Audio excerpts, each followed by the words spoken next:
मिश्र बंधुओं ने अपने विशालकाय ग्रंथ मिश्र बंधु विनोद को क्या उपनाम दिया है? हिंदी साहित्य का वृहत इतिहास, कवि संग्रह और कवि कीर्तन, हिंदी साहित्य का इतिहास तथा कवि कीर्तन, या हिंदी का साहित्य और कवि कोविद? सही उत्तर है हिंदी साहित्य का इतिहास तथा कवि कीर्तन। सरस्वती पत्रिका के दिसंबर 1901 के अंक में मिश्र बंधुओं ने हिंदी भाषा के साहित्य और साहित्यकारों पर एक बड़ा ग्रंथ रचने की योजना प्रकट की।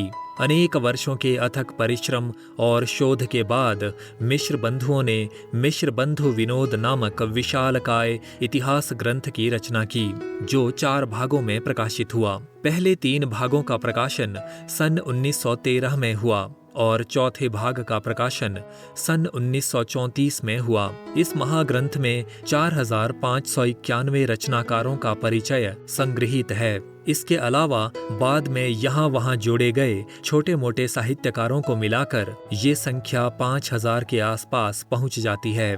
मिश्र बंधुओं ने इस ग्रंथ का उपनाम हिंदी साहित्य का इतिहास तथा कवि कीर्तन भी रखा है। मिश्र बंधुओं ने तुलनात्मक पद्धति का अनुसरण करते हुए कवियों की श्रेणियां बनाने का प्रयास किया। ये लोग अनेक अज्ञात कवियों को प्रकाश में लाए और इन्होंने कवियों का साहित्यिक महत्व भी निर्धारित किया। आचार्य शुक्ल अपने इतिहास की भूमिका में लिखते हैं कि रीतिकालीन कवियों के परिचयात्मक विवरण उन्होंने प्रायः मिश्र बंधु विनोद से ही लिए हैं। शुक्ल जी ने इस ग्रंथ को बड़ा भारी कविवृत्त संग्रह, सूचनाओं का अपार भंडार और परवर्ती साहित्य इतिहासकारों के लिए कच्चे माल का खजाना कहा।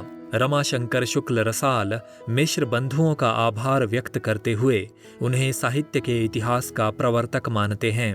हालांकि स्वयं मिश्र बंधुओं ने अपने ग्रंथ को इतिहास नहीं माना।